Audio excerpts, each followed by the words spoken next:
Hello, welcome to another Local MX Tech Tip. I'm Levon Pendergrass. We are here in Huntsville, Alabama at Dunlop Proving Grounds. Today's tech tip is chain replacement. The first step is removing the master link and the old chain. This is a good time to check conditions of your chain sliders and rollers and replace them if necessary. Reinstall the new chain by carefully rolling it onto the top of the rear sprocket, rolling it toward the front of the bike and around the front sprocket. At this point, send the rear wheel toward the closest center alignment marks because the new chain will stretch. Next, overlap the chain and mark the link that you want to remove. Use the chain breaker to press out the old pin and replace with the master link. The closed part of the clip should always face toward the direction that the chain is rolling.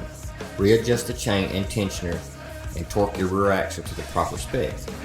Replacing your chain will keep your bike pulling smoothly. I hope these tips have helped.